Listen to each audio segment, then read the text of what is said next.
I think that you get used to the way stuff reacts. So when you're starting out mixing, you focus on your low end. Like, oh my God, I got to get my low end right.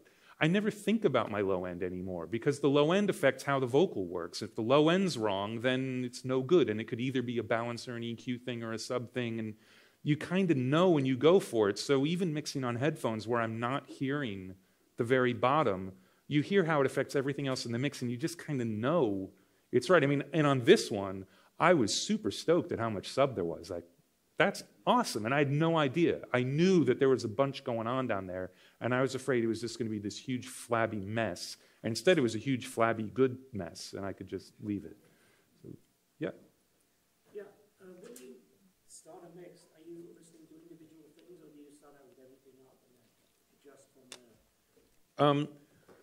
Okay, the politically correct answer is I always start with the vocal and I have everything in all the time. The reality is I start with a kick drum. Okay, generally I also am a huge fan of getting the rough mix, and I will listen to the rough mix while I'm color coding and things like that. Like color coding is a big part of organizing it in my brain so I know what's playing. And getting the tracks in the right order, because then all of a sudden I'm familiar with it. So I want to know what every instrument is doing all the way through the arrangement, and I will know that within a couple of hours. I'll know everything. But like the first task, if it's a live rock track, is I need to get the drums down to that one fader I was talking about earlier. And if I haven't gone through every single stupid microphone that they didn't combine on the way in, and they didn't cut the toms, and I've got spot mics on the cymbals and overheads, and 4 sets of room mics, and 3 mono crush mics, and if I don't know what they're all doing and balance all that first, I can't even listen to the vocal. I have no idea what's going on. So knowing what sort of track it is, I'll get the drums close. The other thing is, again, I think from having mixed so many things, I can get the drums close without hearing the other stuff, and I usually don't have to go back and change it too much. Usually I'll be changing the balance of the kit, not the EQ. I'll never have the kick drum sounding awesome and then put the bass in and go, oh, right, that's not going to work. It's just that I'm lucky that doesn't happen anymore. You know, and I think it's just from getting used to the way stuff sounds. So I will work my way through every instrument, sometimes all of them in solo, just to see, like, what the hell is that?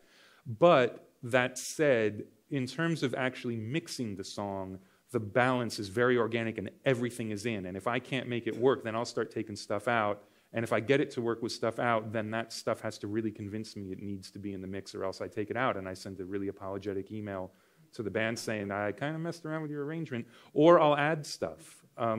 You know, I mixed a song a few weeks ago where the verse didn't have any bass, and it really needed bass, and I played bass and sent it and said, I'm sorry, but I played bass on your verse.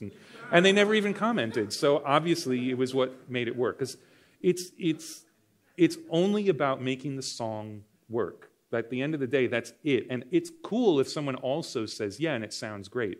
Most of my mixes do not sound great, but hopefully they're exciting and fun to listen to, and you want to listen again, and there's nothing about them that really pains you. That's my threshold. If nothing pains you, then I've succeeded. But it really and truly is about the song. So that's the getting all the instruments in. But at the very beginning, you've got to make those instruments act as if they were each on one track, like mono drums, mono bass, mono guitars, even though they happen to be stereo and made up of 60 things. So anyway, long answer again.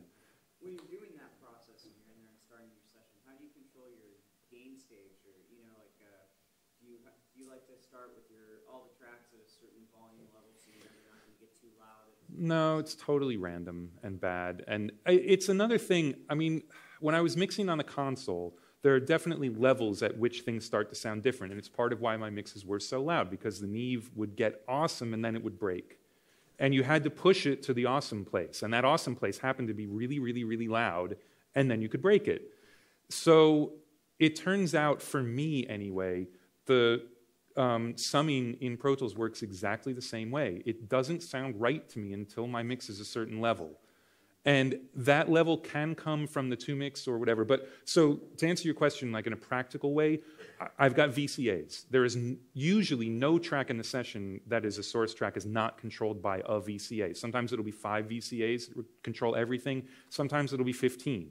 Like the Ziggy Marley sessions, usually there's bass VCA, drums VCA, percussion VCA, maybe 2 horn VCAs, guitar VCA, keyboard VCA, lead vocal VCA, background vocal VCA. So that's normal. That's my VCAs. And then I've got a VCA that controls all the VCAs. So a group of the VCAs. And that's where all my gain staging comes from. So I usually start with all those VCAs at around -3 or something like that, leaving the tracks however they came up, because that was the balance other people were used to.